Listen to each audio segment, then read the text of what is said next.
नमस्कार साथियों, मैं योगेश महरिया क्लासेस की यूट्यूब चैनल पर एक बार पुनः आपका हार्दिक अभिनंदन करता हूं। हम बात कर रहे हैं कार्यस्थल पर महिलाओं का लैंगिक उत्पीड़न निवारण प्रतिषेध प्रतितोष अधिनियम 2013 के बारे में। और इसी कड़ी में आज हम बात करेंगे धारा 9 के बारे में। इससे पहले हम 8 धाराओं को पढ़ चुके हैं। वे कौन से थी, एक मिनट में हम इन्हें जान लेते हैं।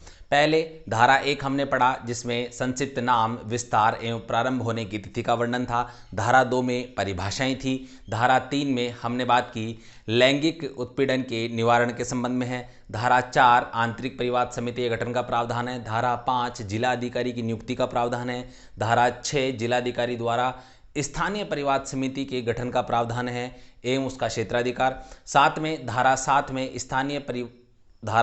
में स्थानीय परिवाद समिति के हम बात करें संरचना, कार्यकाल एवं अन्य शर्तों का प्रावधान है। धारा 8 में हमने बात की थी अनुदान एवं लेखा परीक्षा यानी कि ऑडिट। और अब हम बात करेंगे धारा 9।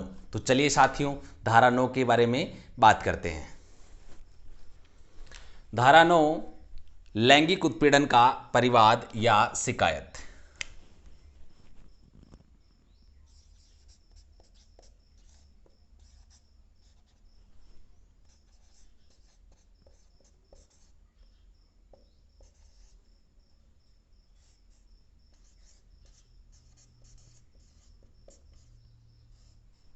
लैंगिक उत्पीड़न का परिवाद या इसी परिवाद को हम क्या कहते हैं, शिकायत। ठीक है साथियों, अब देखो शिकायत कौन करेगा, व्यथित महिला, यानी कि जिसका लैंगिक उत्पीड़न हुआ है।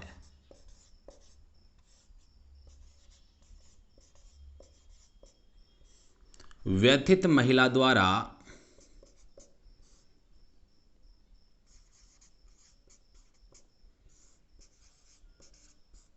घटना की तारीख से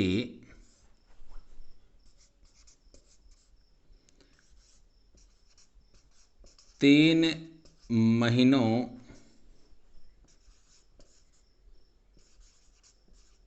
के अंदर, 3 महीने अर्थात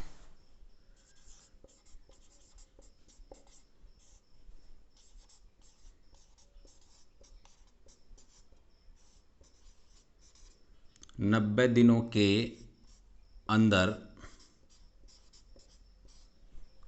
लिखित रूप से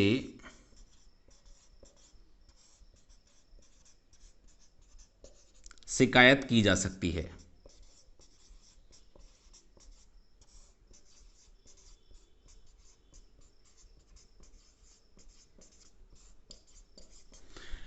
ठीक है साथियों, धारा आपके सामने 9 इस बात का प्रावधान करता है कि व्यथित महिला द्वारा घटना की तारीख से 3 महीने के अंदर अर्थात 90 दिनों के अंदर 90 दिनों के अंदर लिखित रूप से शिकायत की जा सकती है।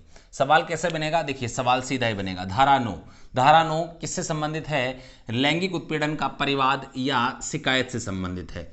लैंगिक उत्पीड़न का परिवाद या शिकायत कौन कर सकता है, सबसे पहले व्यथित महिला द्वारा ये कार्य किया जाएगा। अगला हम एक और पॉइंट पढ़ेंगे जिसमें व्यथित महिला का वारिस या अन्य कोई व्यक्ति जिसको विहित किया जाता है वो भी ये कार्य कर सकता है। अगली लाइन पढ़ेंगे।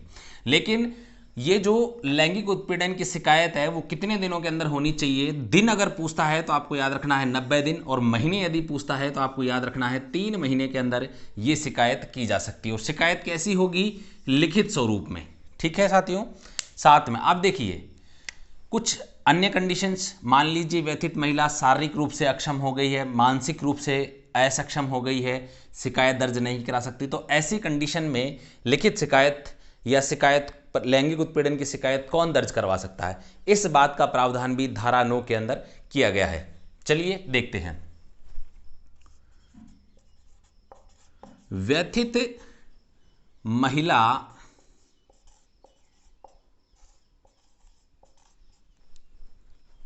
की शारीरिक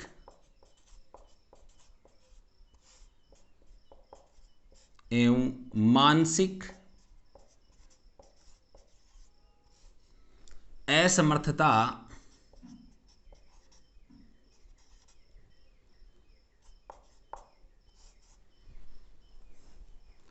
व्यथित महिला की शारीरिक एवं मानसिक असमर्थता या मृत्यु की स्थिति में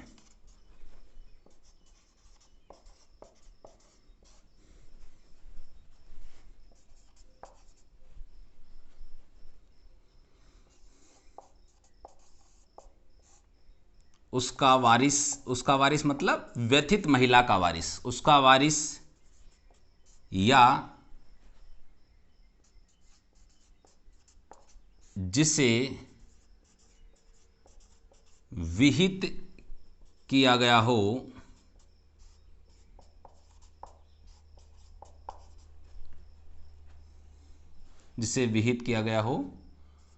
अन्य कोई व्यक्ति।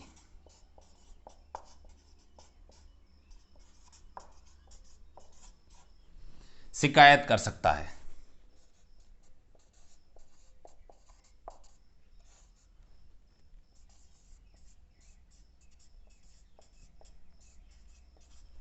अन्य कोई व्यक्ति लिखित रूप में, यहां पे भी आपको ये मेंशन करना है, शिकायत जो भी होगी वो कैसी होगी, लिखित फॉर्मेट में शिकायत की जाएगी। ठीक है। अब इसके अतिरिक्त एक और बात है, इसके अंदर हमें एक और चीज पढ़नी है यहां पे साथ में। देखिए, विशेष परिस्थितियों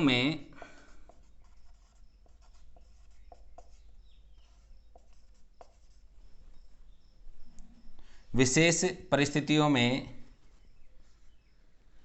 समिति द्वारा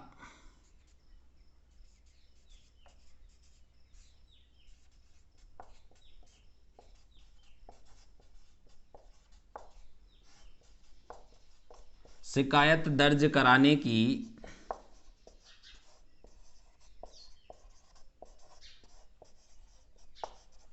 अवधि को बढ़ाया जा सकता है। चलिए साथियों, ये आपके सामने धारा 9 के प्रावधान हो गए। अब यहां से सवाल कैसे बनते हैं उन सभी के बारे में हम टू द पॉइंट बात करेंगे, क्योंकि हमारे पास अब एग्जाम के लिए काफ़ी कम समय है, इसलिए हमें थोड़ा स्पीड से ये सारी चीज़ें पढ़नी होंगी। चलिए, जैसा मैंने बताया, धारा 9 लैंगिक उत्पीड़न का परिवाद से संबंधित है, शिकायत से संबंधित है। परिवाद किसके द्वारा प्रस्तुत किया जाएगा? तब आपके सामने 3 ऑप्शन होंगे, तीनों ही राइट होंगे। वे सबसे पहले व्यथित महिला द्वारा, व्यथित महिला के वारिस द्वारा, व्यथित महिला के वारिस द्वारा, या अन्य कोई व्यक्ति जो विहित किया गया हो। ठीक है, जिसको इस कार्य करने की जिम्मेदारी दी गई हो, जिसको विहित किया गया हो, अन्य कोई व्यक्ति, कोई भी हो सकता है। और नीचे हो उपरोक्त सभी, तो आपके तीनों ही राइट होंगे। लैंगिक उत्पीड़न की शिकायत कौन कर सकता है? व्यथित महिला का वारिस, अन्य कोई व्यक्ति जिससे विहित किया गया हो, नीचे होगा अंत में उपरोक्त सभी, उपरोक्त सही राइट आंसर होगा। ठीक है। और यदि 4 ऑप्शन होते हैं और आपसे एक ही पूछा जाता है, तब आपको याद रखना है केवल और केवल व्यथित महिला। चलिए साथियों, अगला सवाल बनता है कि व्यथित महिला द्वारा लैंगिक उत्पीड़न की शिकायत कितने दिनों के अंदर दर्ज कराई जा सकती है? 90 दिनों के अंदर या 3 महीने के अंदर। ठीक है, लैंगिक उत्पीड़न की शिकायत कितने दिनों के अंदर दर्ज कराई जा सकती है? घटना की तारीख से 90 दिनों के अंदर, जिस तारीख को जो घटना घटित हुई थी उस तारीख से 90 दिनों के अंदर या 3 महीने के अंदर। ठीक है, चलो आगे हम बात करें। व्यथित महिला की शारीरिक एवं मानसिक असमर्थता के आधार पर लैंगिक उत्पीड़न की शिकायत कौन दर्ज करा सकता है? व्यथित महिला का वारिस या जिस व्यक्ति को इस कार्य के लिए विहित किया गया हो। मृत्यु की स्थिति में भी यही आंसर्स होंगे। चलिए, समिति द्वारा, काफी इंपॉर्टेंट है, ध्यान रखना, शिकायत दर्ज करने की अवधि को बढ़ाया जा सकता है। शिकायत दर्ज करने की अवधि को कौन बढ़ा सकता है? समिति। कौन सी समिति? स्थानीय परिवाद समिति, या हम कहें आंतरिक परिवाद समिति के द्वारा इस जो है परिवाद दर्ज करने की जो अवधि है इसको बढ़ाया जा सकता है। यानी कि जिस तारीख को घटना घटित हुई थी, जरूरी नहीं है कि वो 90 दिनों के अंदर, मान लीजिए किसी कारणवश नहीं कर पाया, तो ये विशेष इजाज़त कौन देगा? ये देगा जो समितियां हैं, वे इस प्रकार की छूट प्रदान कर सकती हैं इस अवधि में, या इस अवधि को शिकायत दर्ज कराने के लिए इसके कार्यकाल को बढ़ा सकती हैं। ठीक है साथियों, तो आपके यहां से सभी कंसेप्ट क्लियर हो गए होंगे। इससे सवाल यही पूछा जाएगा, समितियों द्वारा, याद रखना, समितियों द्वारा शिकायत दर्ज कराने की समय अवधि को बढ़ाया जा सकता है। ऑप्शन नंबर 1 सामान्य परिस्थितियों में, ऑप्शन नंबर 2 विशेष परिस्थितियों में, ऑप्शन नंबर 3 कभी नहीं बढ़ाया जा सकता, ऑप्शन नंबर 4 जब समिति की इच्छा हो तब बढ़ा सकती है। तो क्या होगा? विशेष परिस्थितियों में। जैसा एज इट इज हमारे राजपत्र में जो चीज़ जिस तरीके से, जिस फॉर्मेट से लिखी जाती है, जैसे हम भारतीय संविधान के अनुच्छेद पढ़ते हैं, सेम उसी प्रकार प्रत्येक अधिनियम की अपनी धाराएं होती हैं, उनका अपना महत्व होता है और उन्हें उसी प्रकार से पढ़ना होता है, क्योंकि सवाल उन्हीं धाराओं में से बनेगा और वहाँ से एज इट इज वैसा का वैसा सवाल एग्जामिनर बनाकर आपके सामने प्रस्तुत कर देगा। और देखिएगा जब आपके एग्जाम्स होंगे तब आपके सामने जो सवाल आएंगे वो इन्हीं धाराओं में से, जितने भी एक्ट हैं उन्हीं में से आएंगे। तो चलिए साथियों, फटाफट से इसका स्क्रीनशॉट ले लीजिए। आगे हम धारा 10 की बात करेंगे जिसमें सुलह का प्रावधान किया गया है। जल्दी कीजिए।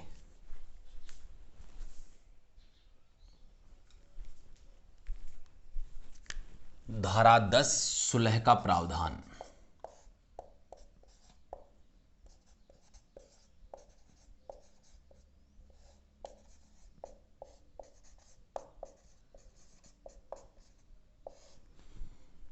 ठीक है साथियों, देखिए धारा 10 किस बात का प्रावधान करती है, क्या क्या इसमें लिखा हुआ है उसकी बात हम करते हैं। महिला के अनुरोध पर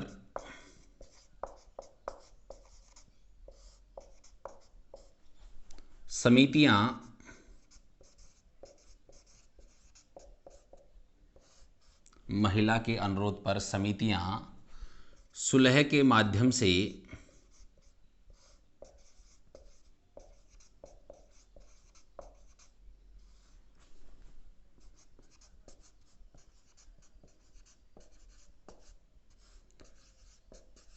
मामले को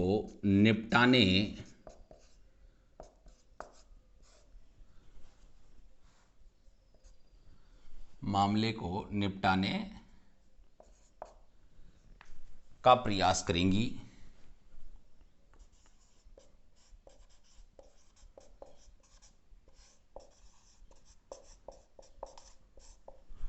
परंतु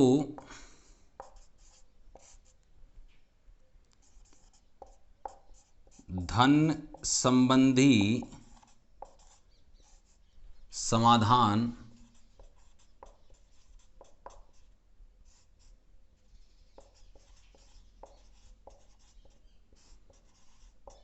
सुलह का आधार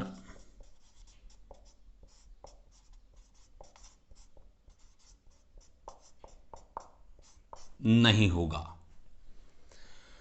ठीक है साथियों, आगे बात करता है सुलह के आधार पर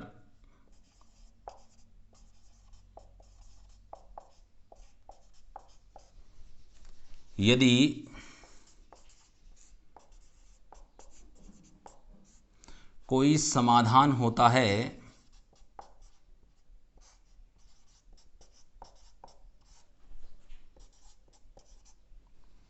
तो समितियां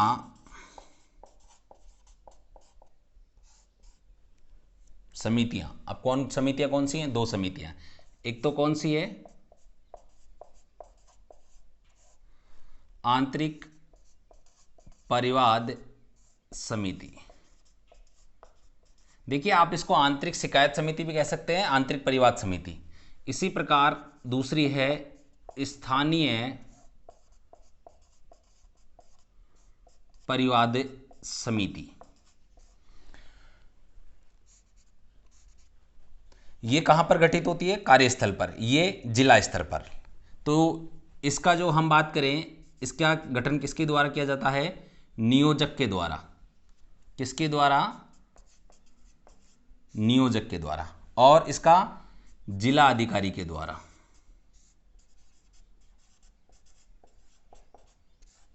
ठीक है, तो देखिए सुलह के आधार पर यदि कोई समाधान होता है तो समितियां, कौन सी समितियां, दोनों समितियां, आंतरिक परिवाद समिति नियोजक को और स्थानीय परिवाद समिति जिला अधिकारी को लिखित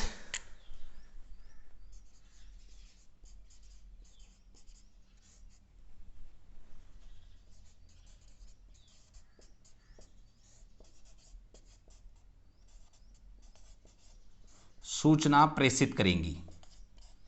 यानी कि जो समाधान हो गया उस फैसले की जो भी प्रतिलिपि होगी वो किनको भेजी जाएगी, इनको दी जाएगी, सूचना इनको दी जाएगी, या हम बात करें इनको लिखित सूचना भेजी जाएगी, लिखित सूचना दी जाएगी। आप कुछ भी लिख सकते हैं, घबराने की आवश्यकता नहीं है।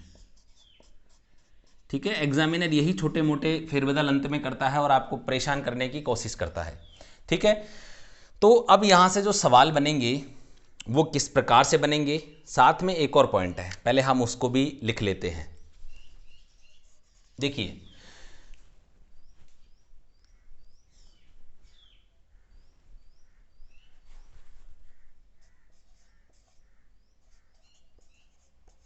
फैसले की प्रतिलिपि,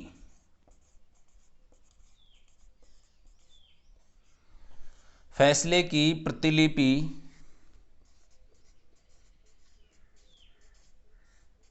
परिवादी व प्रत्यर्थी दोनों को उपलब्ध कराई जाएगी।